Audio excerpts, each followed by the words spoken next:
My name's Mark. If you need to get a hold of me, you say, "Hey, Mark." Good. The topic today is helium. I was a chemistry major, and so I can tell you some scientific facts about helium. It's made of very tiny pebbles, and they're floaty, very floaty. That's pretty much the science behind helium. I actually didn't know what this talk was about until I finished it yesterday in the hotel. And thankfully, I was able to adjust my slides. Before I get started, it's an honor to be here. I never get invited to anything. And Ronan invited me. Maurice, Alan helped. Carrie and Marina. I'm one of those people that's able to achieve a little higher in some things in life. And in exchange, I'm really bad at other things. Like, I call them logistics. That's like getting to the right place at the right time, or knowing what's next on the schedule. That's not my thing. So these people help get me here. The fact that I'm here is a result of these people. Thank you. So who am I? If you don't know who I am, that's okay. Don't feel bad. We coined this term yesterday. I am micro-famous. I used to say I'm mildly famous, but I'm actually micro-famous, which means a few people really know who I am, everybody else, none. I come from North America. I present this for the other Americans who might be sitting in the room. We're bad with geography, and we tend not to have a good sense of where we are on the planet. So the red star is where Canada is, and also the US. I come from a town called Denver, Colorado. You can see the states out there in the western United States are all square. And it's because they decided it would be a country, but they were running out of time, and so they just made these straight shot borders, like hundreds of miles in a straight line. So some people call them the square states. They're not exactly square, but that's where I live. And people think Denver is in the mountains. There are mountains, those white in the back. Those are mountains. The city itself is in the plains where the deer and the buffalo roam. It's flat. I stole all these pictures for this talk from the internet without apology. And this is a tourist picture of Denver. And curiously, it's my neighborhood. This is where I live. So my dog and I walk around that lake right there. And the city puts fish in the lake, and men come and fish them out and take them home for dinner. And my dog and I walk around that lake. So this is a picture of not only my town, but my neighborhood. And this is me. See the gentleman up there? That's me. And this is my sort of claim to mild fame, or micro fame. I'm on the Twitter. It's social media. So the fact that I'm on there makes me about as special as any 12-year-old kid in America. But what I do, I talk about medical stuff, and I talk about medicine, like the details. How much of this medicine do you give for this illness? And also I talk about what happens to you when you practice medicine. It's causes a little damage, and it affects you. And I talk about that, and I don't know. I guess you just have to tune in to hear what else I talk about. And then, just to add to my micro fame, to push it up a level, I took my tweets off of Twitter, and I compiled them into a book. And I took this book to about 25 different agents, and to get a publishing contract. Does that sound right? And they all said, no way. This is the dumbest idea I've ever heard. You'll never sell a book like this. It's just like a bunch of social media posts. So I was undaunted, and I published it myself on Amazon, which is a pain. And but I did sell some. Look, it has 8 customer reviews. up to 8 customer reviews. But so I haven't always been the guy behind medical axioms. I grew up in the Midwest. That's down there where the star is, a town called Cincinnati. And Cincinnati's funny because it's got factories, and they used to make stuff, big cars and machines. And then there's farms too, you know. So there's kind of like country people and city people in the same place. And when I lived there, I was called Little Reid because I have 2 older brothers and an older sister. So, you know, if you're the little kid in the family, you get called Little Reid. So there it is. Actually, the same person as me, smaller. So when I was a little kid, about 7, I took a vacation with my family, and we went to the beach. And the beach is supposed to be great fun, you know. You see pictures of people at the beach, and they play in the ocean and everything. But I was not really that kid. I was a strange kid. So I went to the beach, and this is what I remember. The sun was really bright, and the ocean was really cold.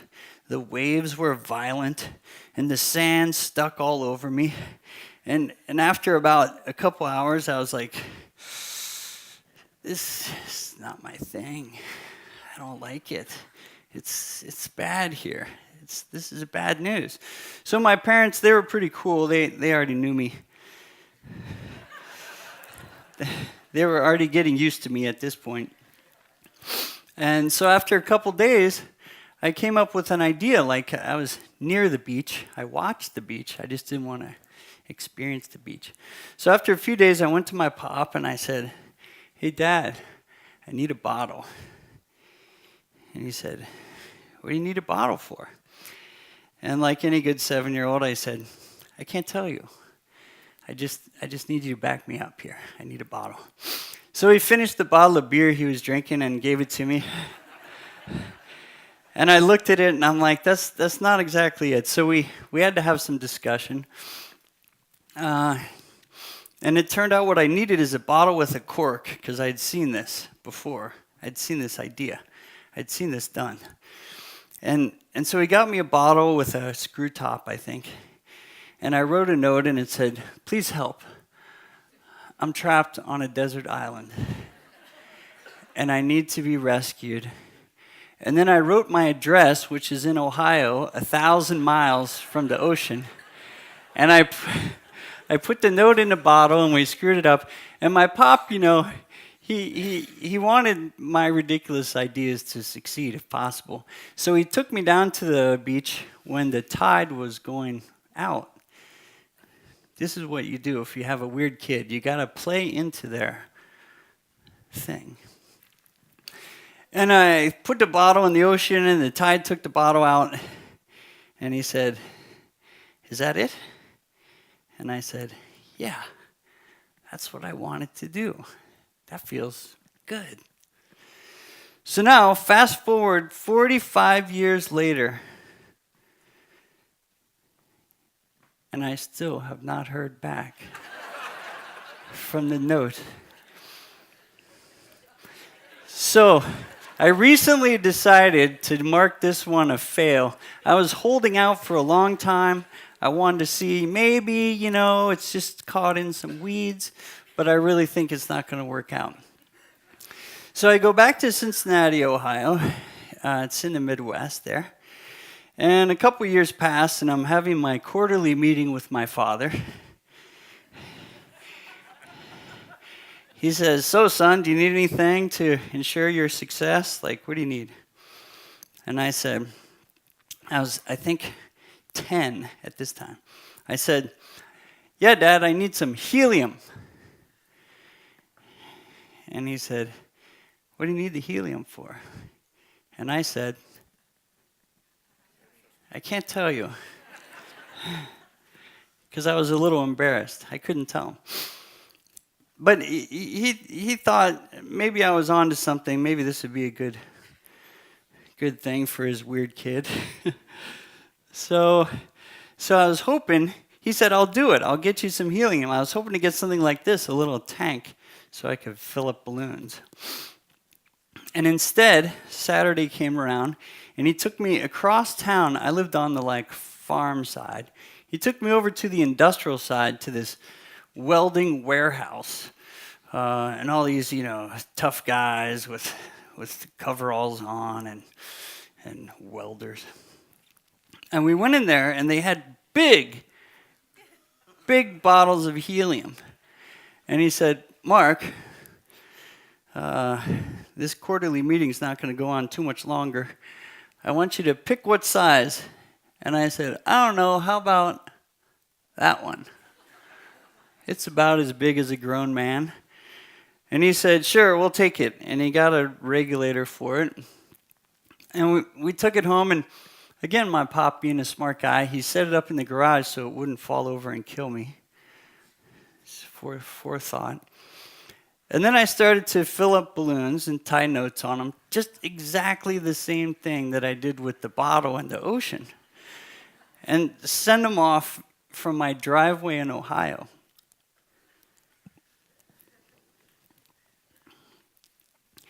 And I sent a few off, and he said, "Is that it? Is this what you're after?" And I said, "Yeah, this feels good to me. This feels right."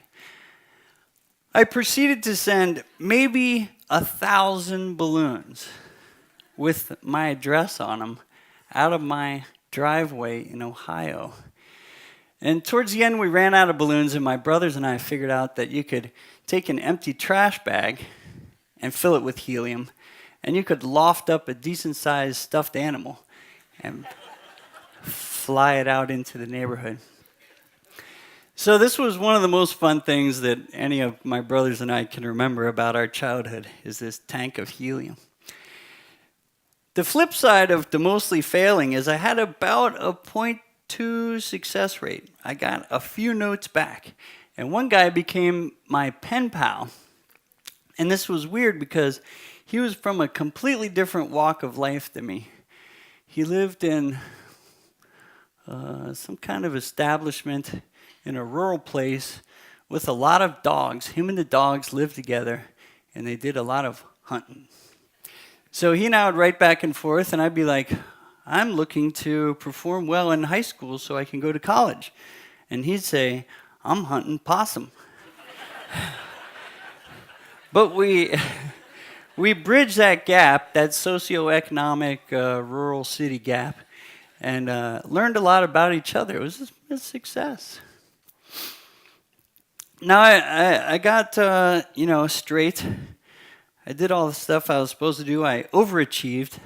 I went to high school and performed well, and got into college and went to college. In college, I was a bad student. I was an oarsman on the crew team and raced bicycles and many other things that did not involve school. I did all kinds of things. So I graduated, and my friend lived in Washington, D.C., and he had a couch, and I had a skill. I had one skill. I had one useful skill. And so I went to Washington, D.C., and I went downtown, and I signed up. Nation's capital.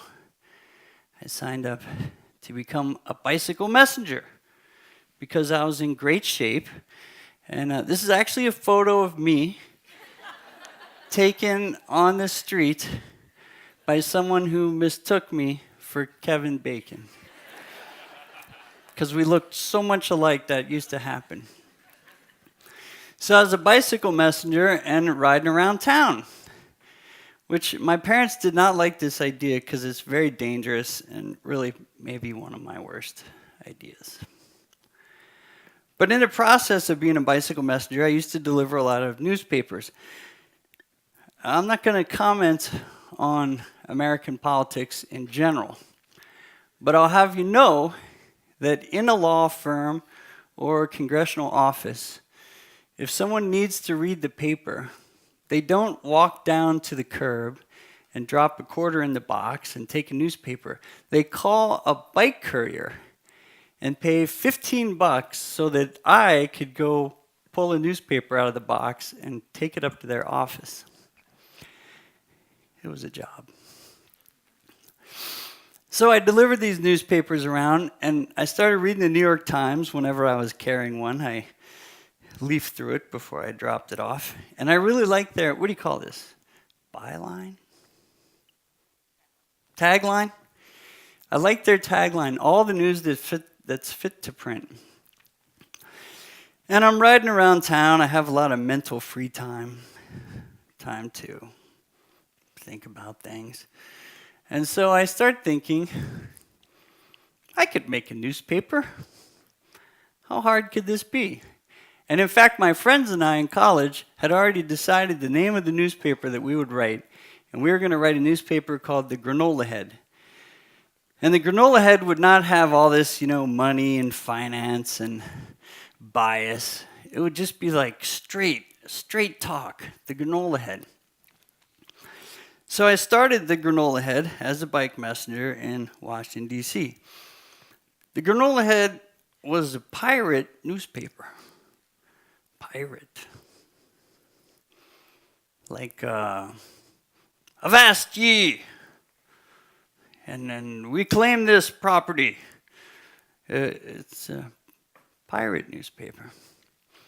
The usual newspaper model you may be familiar with. It costs a lot of money and has a long tradition. There's an editorial board and they own an office building and they're respected and they have journalistic principles. And they have machinery and items to print and distribute. It costs a lot of money. The pirate newspaper, the Granola Head pirate newspaper, was a different show. We had, instead of editorial board, we had a tagline. We print what you write. And when I say we, it was just me. And we had a post office box, $5 a month. It was on my route that I rode on my bike. And this part's a little hard to explain, but in a DC law office or government office, a lot of people go home early. And I would have friends at all these different offices because I'd go in and out with packages all the time. So I would ask a nonchalant question like, so is everybody gone for the day?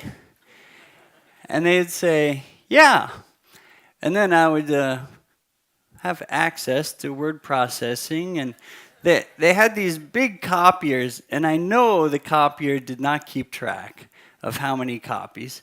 And so the pirate's life involves sort of taking advantage of situations as they develop. So I'd make the newspaper front and back of one sheet, and I'd print it out, and then I'd ride around town as I was doing my other job and drop them off, And I'd meet people and they'd go, oh, the Granola Head, you're the guy. That's cool. And I got to know some of the people. And at first when I started, I was really proud that I had built this system and that the system was working. And I wrote a lead editorial in every edition. It was about once a week. And at first I tried to be nice and soft and gentle. And people did not respond to that. And it frustrated me because I had put all this other work into building the rest of the system for the Granola Head pirate newspaper. And so I did some trial and error, tried some different things, and I discovered something important. If you follow me on Twitter, you'll know that I still use this technique to engage the readers. I use a little controversy. I sort of antagonize people. I push buttons and irritate because it works. It like gets the flow, it gets people talking. And if it's too smooth, if it's too nice, people don't have enough energy to respond, So I learned this important trick that you have to be a little bit controversial when you're running a pirate newspaper. I also developed one strong relationship through the Granola Head. Somewhere on my route where I was delivering this newspaper was a guy who, in his own assessment, had been a normal guy, and he had had a severe head injury. And this guy was able to get a hold of my newspaper every week, and he wrote to me every week. And since I print whatever people write, I wrote his story out piece by piece over the series of a number of months. And I really got to know his story, which is interesting because I had never met anyone living with a chronic illness before. And I started to realize, while this was a little bit of a lark for me, running a pirate newspaper in Washington, D.C., it was kind of important. Like I was actually doing something that was good, giving this guy a place to tell his story and vent his frustrations. And then other people got sort of hooked into his story and they'd write back too. So it really became about this guy, which was unexpected but neat, and maybe part of what got me into medicine later. So I would call this a success, this Granola Head project. If you go and look at it on the internet, you'll find nothing. But the lesson of it was, if you choose your goals correctly, and my main goal is just to have fun and participate and make something happen, and then it sort of achieved more than that. I built this relationship with this guy and stuff. It was a success, just based on the goals that I ended up looking for. And then things got really unfun. I went to medical school, and I sat in lecture class, and I went to gross anatomy with these medieval men, looking at the flexor pollicus, whatever. And after a really, longer than anyone should have to do anything in life, I turned out a doctor, and I forgot all this silly stuff, about my childhood, all these little projects I had done in my childhood. And I went on to a successful career as doctor. The end. Thank you.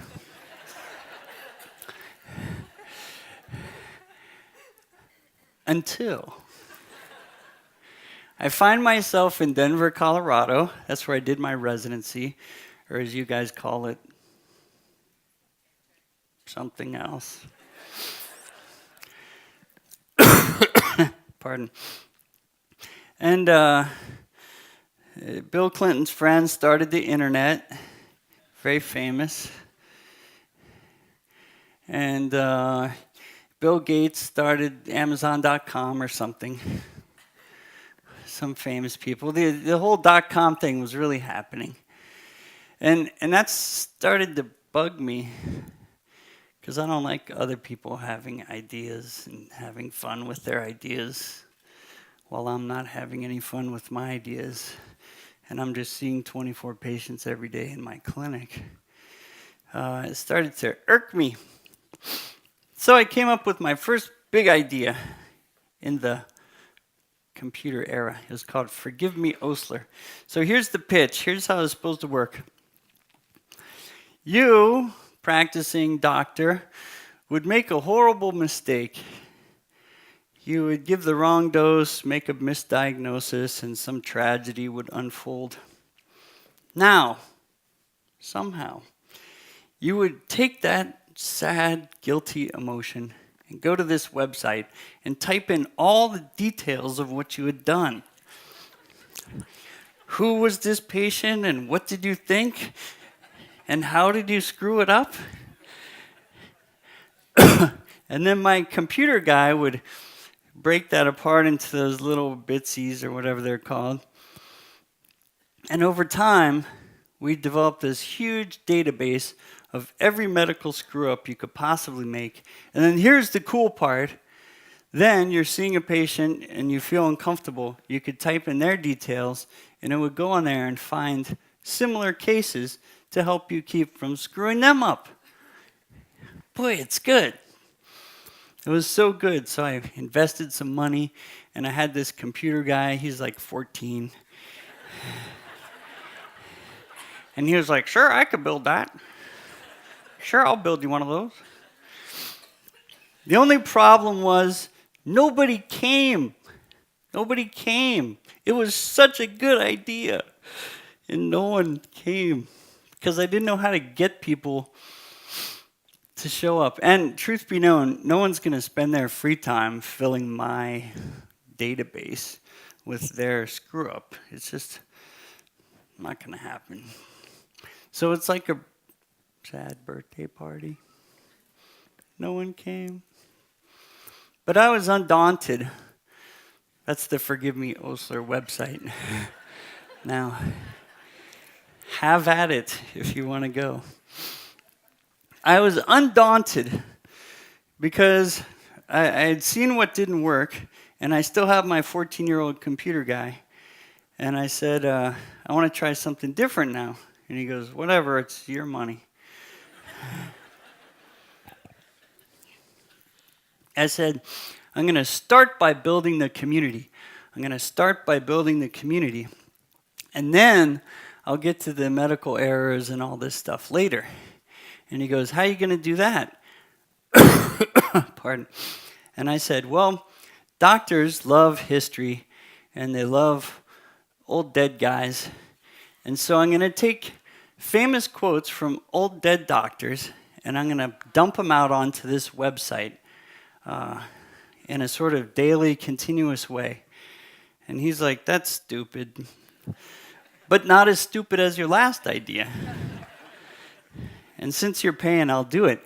And then he said, you know what I think would help you? There's this brand new thing called Twitter. And he said, I'm going to make it, go to Twitter as well. And I said, do whatever you want. You know, you're 14, you know more than me about this stuff. So I started this thing up, and I started putting up quotes by famous old dead doctors, like William Osler is right there. So I put those up there. And no one came. But I had faith. And I started not paying attention to my website, and I started paying attention to Twitter, and it seemed like things were happening on there. Things were happening on Twitter. And so I'm the kind of guy who is not afraid to game the system. Game the system. I noticed when I followed somebody, sometimes, maybe 10% of the time, they followed me back. I followed them, they followed me back. And so I had 2 days off from work in a row. And I woke up at about 6:30 in the morning and had some coffee. And I jumped on Twitter and I started following doctors, anybody I'd ever heard of. Anybody who went to school where I went to school, went to residency where I went to residency, anyone who had ever written a book, whose name was Atul. I followed, and some of them followed me back, and when they did, I could then see who they were following. And I chased those ones down too. And so in a most ridiculous, non-machine way, I manually built this humongous network in 2 days of Twitter to me. Right at the same time, I was starting to run short on famous quotes by old dead doctors because of them being dead. They weren't writing new stuff, and them being old, a lot of their stuff was ridiculous. Like when you read Osler talking about how to treat pneumonia with digoxin, you're like, I'm not putting that on Twitter or anywhere else. So I quickly went to the bookstore, the electric bookstore, and I bought all the books I could, and I'm reading them as fast as I can because I'm getting followers, and they're like, where's the stuff? And I'm like, the stuff is, I gotta read it stuff. So this is where being a really bad student in college came in handy, because for about 4 days, I just stayed up night and day reading and copying out of these books. These are just a few of them. But even with that effort, I ran into a problem. This is an Excel spreadsheet graph. I used a font that says, I did this at the kitchen table. As the followers were going up, the quotes were running out. But a second thing was happening at the same time, and that is, I was starting to get a feel for these things. Like they all ring and ding the same way. It's kind of formulaic, you know? When you see this, do this. Only an idiot would ever do that. And so I started to sneak my own in there just to see if anyone would notice. And people noticed when I put a stinker up there. But if I hit one that was pretty good, people didn't notice, and they sort of retweet it and spread it around, you know. And so during this time, I was emulating one of my favorite heroes. Who's this guy? Edison, good. He's from the north end of my state, or at least he was born there. So we claim him as an Ohioan. I went about getting inventive. Since that time, and this part makes me feel sad, I've spent so much time on this project. I've made something like 50,000 tweets, although a lot of them are just poking fun at people like Ronan and others. I've spent a zillion's probably an underestimate. How much time I've spent reading other people's stuff and responding and engaging. And that leads me to this, you know, mildly popular social media thing. And then, looks like more editing was needed for this slide, too. And then putting a book together for me is like donating all your organs, including your heart. Very painful.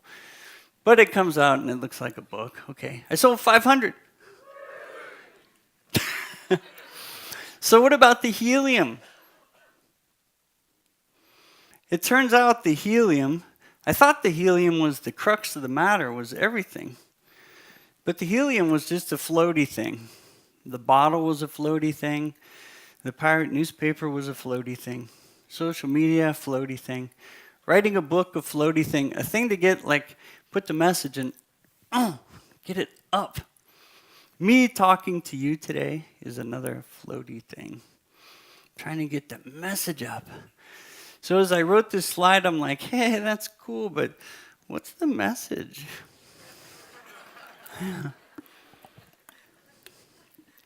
What am I actually doing? Well, so I put these last slides in yesterday because I think I'm starting to figure out what I'm doing. I've been doing it I'm 50. I've been doing it for a long time, and it's dawning on me what I'm doing. And so I'm going to tell you what I'm doing. I'm a net maker. I'm making a net of medical people and tying them together. I'm a net maker. I like to make net. And I'm a team builder. Make a team. Pull some people together to do a thing. These people are Irish. Aren't they? I think so. Anyway, they're a good team anyway. So I'm building teams out of people, making teams to work together. And I'm taking care of people a little bit, or making sure they're taken care of. Doctors, when they get isolated, they get in trouble. They get depressed and they get more isolated, and then they kill themselves or they quit. And Dr. Reid doesn't like that. So some primate nitpicking, checking up on one another, grooming, if you will, grooming each other. And some days I just make it comfy. I make it feel comfy like a pile of puppies. And that's nothing grand, but what I'm really not doing is like seeking the truth of medicine, and I'm not trying to produce books that belong in important libraries. I'm really trying to do this personal stuff, just bring people together, build a net, build a team, bring people together. That's really what I'm after. And what I've been doing for the last 2 months is writing dedications for this book, you know? And it's very much like the balloon project. Like I wake up and I write some dedications and I put them in envelopes and I mail them out. It's the same thing that I was doing at age 10, writing balloon notes and sending them out.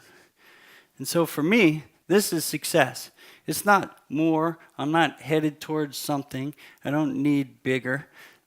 I'm already there. This is success right now. You're part of it. This is it. We're here. We've succeeded. This is the goal right now.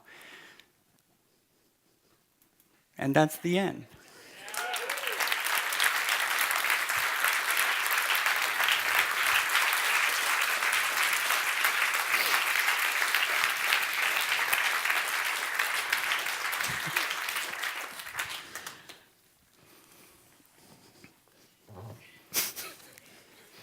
I'm so nervous. If you look in your programs, I managed to select about 10 of what I thought were some of Mark's best axioms, and these are. I went through the book to see if I could find, just a sample of good ones. This probably says a little bit more about my obsessional compulsive disorder than it does the contents. But I think there's about 1,200 axioms in there. Yeah, I want to have 1,000, but there's repeats, so I gave you extra. So, and I think when you started out first, you had a picture of William Osler as your sort of profile. And if he was alive today, what do you think he'd think of Twitter? I think he would have really liked it. He was a man of letters. He loved his library. He'd bring students over and show them around his books. And he would have loved that ability to connect with students. That was really high on his list, connecting with students. I think the one thing he wouldn't have liked, he occasionally borrowed quotes without, what do you call it? He plagiarized. Thank you. He sometimes borrowed quotes without addressing the original author. And I think Twitter's a bad place for that because people try to catch me all the time. They'll say, I've heard this before. And I say, oh yeah, it was me 2 years ago. I just copied my own thing and put it up again. But he might not have liked that. But I think he would have loved the connectedness.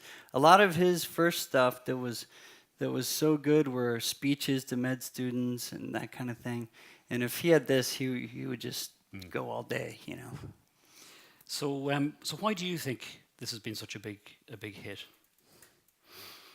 That's a good question. I think I was at the right place at the right time, and I think I had an idea where I was going when I first started.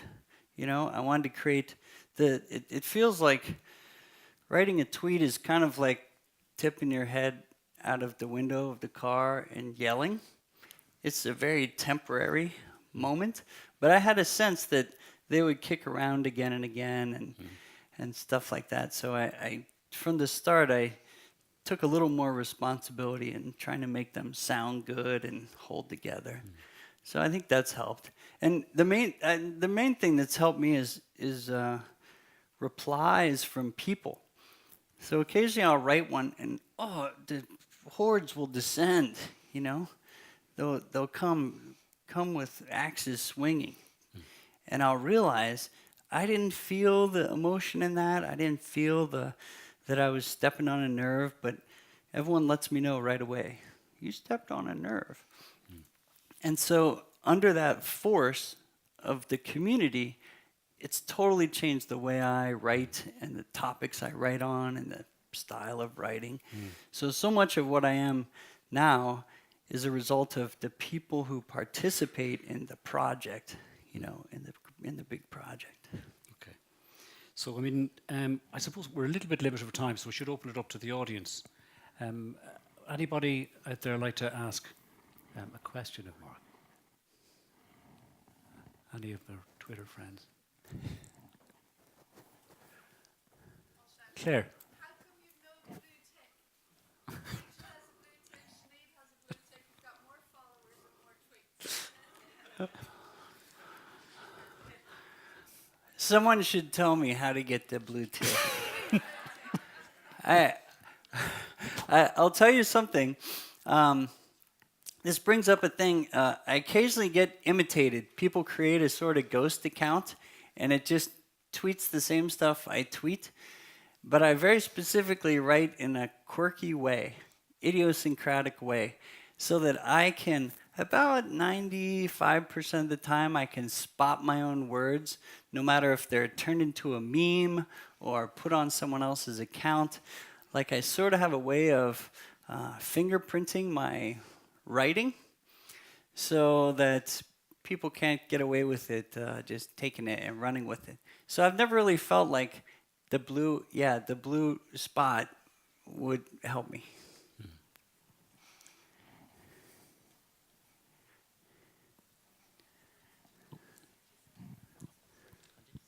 I loved your talk. I just wondered what happened to the 14-year-old. Did he go on and become very famous and very wealthy? The 14-year-old computer guy, he's now like 19 and he's still my computer guy. but his rates have gone up a mile. He's an excellent guy. He built my now have a web page for the book, and he built that for me too. So yeah, he now knows what he's worth, unfortunately.